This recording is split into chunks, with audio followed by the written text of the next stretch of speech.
इन 6 बातों का आप जरूर ध्यान रखिए जब कॉल पे आप कस्टमर से बात कर रहे हो, जिसमें फर्स्ट है रेस्पेक्ट। कभी जैसे किसी कंपनी से आपके पास कॉल आता है और वो ठीक तरह से आपसे बात नहीं करते, आपको रेस्पेक्ट नहीं देते, आपको ऐसा लगता है कि यार मैं इसके लिए इंपॉर्टेंट कस्टमर नहीं हूं, तो आप उसी टाइम कॉल डिस्कनेक्ट कर देते हैं, आप उससे बात करना बिल्कुल भी पसंद नहीं करते। तो उसी तरह से आप जब कस्टमर से कॉलिंग पे बात करते हैं तो प्रॉपर वे में आप उससे बात करें, उसको रेस्पेक्ट दें और जैसे प्रॉपर उसको ग्रीटिंग करें, जैसे hello sir, good morning sir, good afternoon, और जैसे कोई फेस्टिवल है उस दौरान तो आप जैसे हैप्पी दिवाली, हैप्पी होली, इस तरह से उसको विशेस कर सकते हैं। तो इससे क्या होता है कि स्टार्टिंग में ही कस्टमर और जो सेल्समैन है वो इंगेज हो जाता है, वो अच्छे से बात करने लगते हैं और उनका जो कन्वर्सेशन है ना वो थोड़ा सा आगे जाता है। कस्टमर को ये लगना चाहिए कि वो आपके लिए बहुत ही वैल्यूएबल कस्टमर है। आप कस्टमर को बिल्कुल भी इग्नोर ना करें, आप उसके जो भी क्वेश्चन है तो प्रॉपर वे में उनका भी आंसर दें और उसको पूरी तरह से सेटिस्फाइड करें। नेक्स्ट है कस्टमर की प्रॉब्लम को सॉल्व करना। मान लीजिए आपने किसी ई कॉमर्स वेबसाइट से मोबाइल ऑर्डर किया है और जब वो मोबाइल आपके पास आता है तो आपको पता लगता है कि वो डिफेक्टेड है, और उसके लिए फिर जब आप उस कंपनी में कस्टमर केयर के पास कंप्लेन करते हैं इससे रिलेटेड और वहां से आपके पास जब कॉल आती है तो वो उस मोबाइल को रिप्लेस करने से मना कर देते हैं। आप उनको बहुत बोलते हैं कि आप प्लीज इसको रिप्लेस कर दीजिए, मैंने आपको पूरा पेमेंट भी दिया है, आप मुझे इसकी जो प्रॉब्लम है उसका सॉल्यूशन दीजिए। तो वो कोई उसको सॉल्यूशन प्रोवाइड नहीं करते और उसको रिप्लेस भी नहीं करते। तो होगा क्या?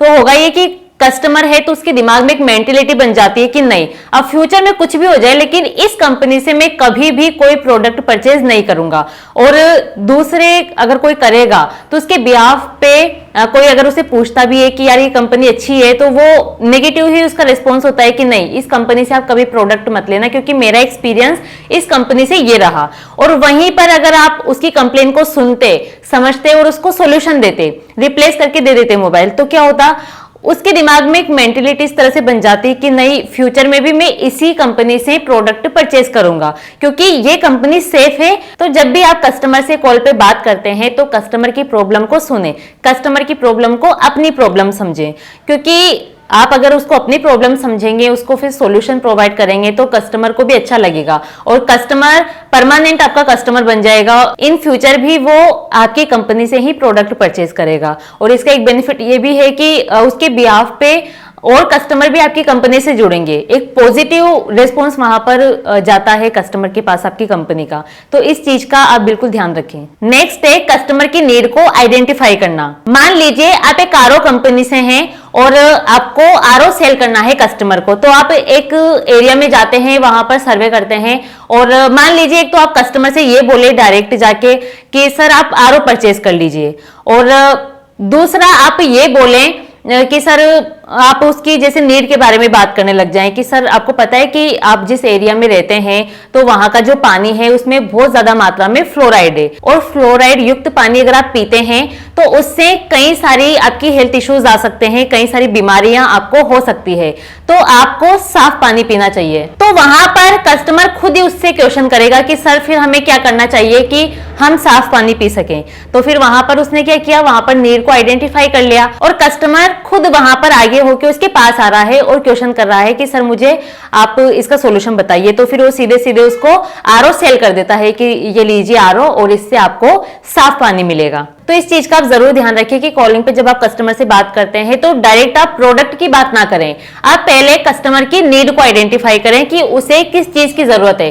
और जैसे स्टार्टिंग में क्या होता है कि स्टार्टिंग में आप थोड़ी देर ठीक है आप बात कर लीजिए उससे, एक एंगेजमेंट आप बना लीजिए, क्योंकि स्टार्टिंग में भी अगर हम प्रोडक्ट की डायरेक्ट बात करेंगे ना तो कस्टमर शायद उसका रेस्पॉन्स अच्छा ना हो, तो पहले उसको एंगेज कर लीजिए। उसके बाद आप उससे डायरेक्ट भी बात कर सकते हैं कि सर आपको जो भी प्रोडक्ट हमारी कंपनी का है क्या उसकी रिक्वायरमेंट है, तो फिर वो आपको डायरेक्ट रिप्लाई भी दे देता है कि है या नहीं है। क्योंकि कई बार ऐसा होता है कि हम बहुत लंबी चौड़ी स्क्रिप्ट उसको सुना देते हैं, बाद में हमें पता लगता है कि जिस प्रोडक्ट के बारे में हम उससे बात कर रहे थे उसकी तो उसको रिक्वायरमेंट ही नहीं है, अगर होगी तो वो हाँ बोल देता है कि हाँ। तो फिर वहां पर क्या करना है, जैसे वो हाँ बोलता है कि प्रोडक्ट की रिक्वायरमेंट है तो उसके बाद आपको कन्विंस करना है, उसको जी जान लगा देनी है उसको कन्विंस करने में, और फिर वो कन्विंस हो भी जाता है क्योंकि उसे एक्चुअल में प्रोडक्ट खरीदना है। नेक्स्ट है कस्टमर के साथ एंगेजमेंट बनाना। जब भी आप कॉलिंग पे कस्टमर से बात करते हैं तो उस टाइम पे आप कस्टमर से इस तरह से बात कीजिए कि उसे थोड़ा अपनापन फील हो और उसको लगे कि यार ये जो भी बात मुझसे बोल रहा है वो सही बोल रहा है। जैसे कॉन्फिडेंटली आप बात करें तो उसको आपकी बातें सही लगे। ऐसा नहीं कि आप कुछ भी उटपटांग बोल रहे हैं, आप अच्छे से तरीके से उससे कन्वर्सेशन कीजिए और कस्टमर के मन में कंपनी की अच्छी इमेज बनाइए, एक ट्रस्ट बिल्ड कीजिए, क्योंकि जब तक कस्टमर के अंदर कंपनी को लेके ट्रस्ट बिल्ड नहीं होगा तो वो आपकी कंपनी के प्रोडक्ट को परचेज नहीं करेगा। और ट्रस्ट कैसे बिल्ड होगा?